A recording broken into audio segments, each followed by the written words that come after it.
RCB victory parade సందర్భంగా బెంగళూరులో జరిగిన తొక్కిసలాట ఘటనపై విచారణ కొనసాగుతోంది. ఈ క్రమంలో కర్ణాటక స్టేట్ క్రికెట్ అసోసియేషన్ కు చెందిన 2 కీలక సభ్యులు రాజీనామా చేశారు. కేఎస్సీఏ సెక్రటరీ శంకర్, ట్రెజరర్ జైరాం తన పదవులకు రాజీనామాలు సమర్పించారు. తొక్కిసలాట ఘటనకు నైతిక బాధ్యత వహిస్తూ రిజైన్ చేసినట్లు వెల్లడించారు. ఆర్సీబీ యాజమాన్యం, కేఎస్సీఏ కలిసి విజయోత్సవం ఏర్పాటు చేశాయని, తొక్కిసలాట ఘటనకు వారిదే బాధ్యతని కర్ణాటక ప్రభుత్వం చెబుతోంది. RCB team management, DNA event company, KSCA ప్రతినిధులపై పోలీసులు ఎఫ్ఐఆర్ కూడా నమోదు చేశారు. జట్టు మార్కెటింగ్ హెడ్ నిఖిల్ సహా 4గురిని అరెస్ట్ చేశారు.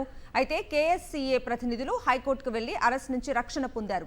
అనంతరం తమ పదవులకు రాజీనామాలు సమర్పించారు. బుధవారం సాయంత్రం చిన్నస్వామి స్టేడియం వద్ద జరిగిన తొక్కిసలాటలో 11 మంది మృతి చెందగా 50 మందికి పైగా గాయపడ్డారు. విజయోత్సవ ర్యాలీ నిర్వహణపై చేసిన భిన్నమైన ప్రకటనలే ఈ దుర్ఘటనకు ప్రధాన కారణమనే వాదనలు వినిపిస్తున్నాయి. కర్ణాటక హైకోర్టు కూడా ఘటనను సుమోటోగా స్వీకరించి విచారణ జరిపింది. ఈవెంట్ నిర్వహణ వైఫల్యం ఎవరిదో తేల్చి చెప్పాలని రాష్ట్ర ప్రభుత్వాన్ని ఆదేశించింది. హైకోర్టు సూచనతో తొక్కిసలాట ఘటన దర్యాప్తునకు సిఐడి పోలీసులతో సిట్ను ఏర్పాటు చేసింది సిద్ధరామయ్య ప్రభుత్వం. Bengaluru police commissioner, intelligence, ADGP సహా పలువురు పోలీసు ఉన్నతాధికారులపై వేటు వేసింది.